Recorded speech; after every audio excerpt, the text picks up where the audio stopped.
तिचा निकाल लागलेला आहे. यामध्ये महायुतीला या ठिकाणी गवगवीत यश मिळालेलं आहे. या निकालाबद्दल आपण काय सांगू? महायुतीला एवढं घवघवीत यश मिळेल असं आम्हाला वाटत नव्हतं. महाराष्ट्रातलं जर चित्र पाहिलं तर अनेक प्रश्न या महाराष्ट्रामध्ये आहेत. त्यामध्ये सर्वात महत्त्वाचे प्रश्न होते महागाईचे. महागाईने उच्चांक गाठलेला आहे. शेतकऱ्यांच्या आत्महत्या आणखीही वाढलेल्या आहे. शेतकऱ्यांच्या शेतमालाला भाव नाही. बेरोजगारी कमी झालेली नाही. अनेक विषयाला घेऊन आम्ही सरकारनं निवडणुकीच्या माध्यमातून सरकारविरोधी भूमिका मांडली. परंतु याच्यावर महायुतीच्या माध्यमातून काही योजना केल्या. काही नवीन निवडणुकीच्या संदर्भात लाडकी बहीण योजना असेल, अन्य काही योजना त्यांनी जाहीर केल्या, काही निर्णय जाहीर केले. जे निर्णय जे आहेत त्याची अंमलबजावणी कठीण आहे करणं असं आम्हाला वाटतं, आजही वाटतं. परंतु त्या संदर्भामध्ये त्यांनी निर्णय जाहीर केले आणि लाडक्या बहिणींच्या खात्यामध्ये 7,500 रुपये महिन्याला म्हणजे एकत्र 3 महिन्याचे पैसे टाकायला सुरुवात केली. शेवटी 7,500 रुपये एका वेळेस आपल्या खात्यावर जमा होत आहे बघून बऱ्याचशा लाडक्या बहिणींनी त्यांना मत दिलं. हे नाकारता येणार नाही. आणि यामुळे प्रलोभनाला बळी पडून मतं मिळाले. त्यांनी या ठिकाणी खरं 100 रुपये अप्रत्यक्ष लाच या ठिकाणी दिली आणि त्यांच्या माध्यमातून मतं मिळाले. निर्वेळ यश नाहीये.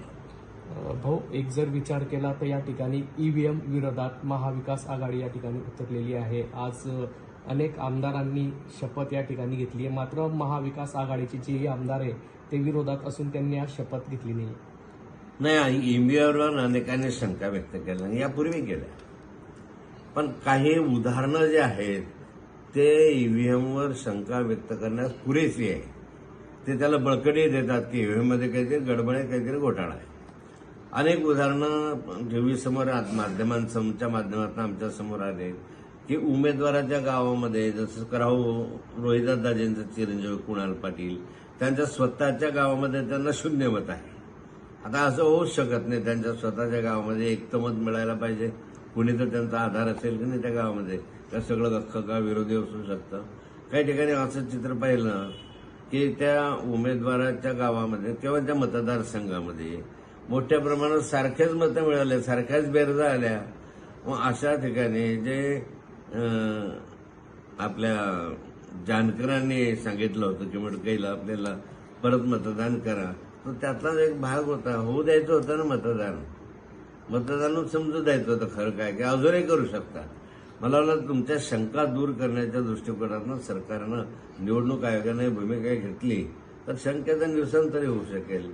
ईव्हीएमवर पूर्णपणे अविश्वास दाखवणं जरी चुकीचं आहे असं माझं व्यक्तिगत मत आहे, तरी त्याच्यामध्ये शंका घ्यायला जागा आहे हे निश्चित मी म्हणू शकेल. हो, देवेंद्र फडणवीस यांनी मुख्यमंत्रीपदाची शपथ घेतलेली आहे. मागच्या काळात आपल्यामध्ये त्यांच्यामध्ये आरोप प्रत्यारोप रंगले होते. काय अपेक्षा व्यक्त कराल? हे बघा, राजकीय जीवनामध्ये अनेक व्यक्तींबरोबर आमचा सहवास झालेला, संपर्क झालेला आहे. राजकारणामध्ये अनेक वेळा भूमिका बदललेली आहे. कधी मी भाजपमध्ये होतो, कधी एनसीपीमध्ये आलो, कधी आणखी भाजपमध्ये जाण्याचा मानस व्यक्त केला. त्यामुळे व्यक्तिगत द्वेष नसतो, व्यक्तिगत काही नसतं त्याच्यामध्ये.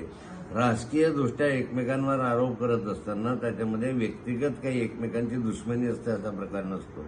त्यामुळे देवेंद्र फडणवीसांशी तात्विक मतभेद माझे होते, आजही आहेत. पुढच्या काळात जसे त्या तात्विक मतभेद मिटू शकतील. त्यामुळे असं काही एकाने की आमचे काही भारत पाकिस्तान सारखं युद्ध चाललंय असं नसतं. शेवटी हिंदुस्थानमध्ये राहणारे लोक आहेत. त्यामुळे एकमेकांविषयी काही वेळ तणाव असू शकतो, काही वेळ चांगला असू शकतो. आजही देवेंद्र फडणवीसांशी माझे संबंध व्यक्तिगत चांगले आहे. व्यक्तिगत माझं बोलणं त्यांनाही चांगलं आहे. त्यांच्याशी मी बोलतो. पण विषय जर एखादा सरकारचा आला किंवा असा एखादा विषय असला तर त्या भूमिका विरोधी पक्ष म्हणून मी घेणार घेतोही आहे. भाऊ, तुम्ही सोबत काम केलंय. खडसे फडणवीसांची आगामी काळात दिलजमाई होऊ शकते का? म्हणता येईल दिलजमाई होऊ शकते आगामी काळात?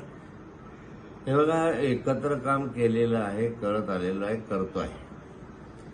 दिलजमाई हा विषय त्याच्यामध्ये नसतो, तात्विक मतभेद आहे. हे तात्विक मतभेद मिटले तर एकत्र एकमेकांशी अधिक जवळचे संबंध येऊ शकतात. न यायला काय झालं? मी सांगितलं की काय भारत पाकिस्तानचं युद्ध थोडीच आहे की देवेंद्र फडणवीसांना मी आयुष्यभरात येऊच देणार आहे माझ्याबरोबर किंवा मी बोलणारच नाही.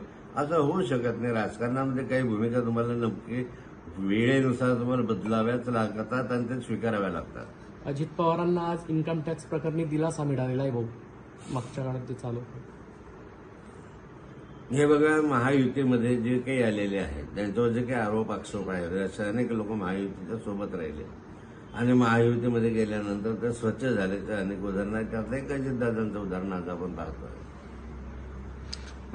भाऊ, माजी पालकमंत्री गुलाबराव देवकर यांनी अजित पवार गटात जाण्याचा निर्णय घेतला आहे, काय सांगा? गुलाबराव देवकरांनी अजित पवार गटामध्ये जायचा निर्णय घेतला ही त्यांची व्यक्तिगत भूमिका आहे. कदाचित त्यांना असं वाटतं की राजकीय या जळगाव जिल्ह्यातली परिस्थिती पाहता त्यांना असं वाटतं की सत्तेमध्ये जाणं जास्त सोयीचं आहे, कारण त्यांच्या अनेक संस्था आहेत, मेडिकल कॉलेज वगैरे वगैरे, त्यांच्या संस्था खूप आहेत आणि अशा ठिकाणी उगाच काही वेगळा त्रास व्हायला नको ही भूमिका त्याच्या मागे असू शकते.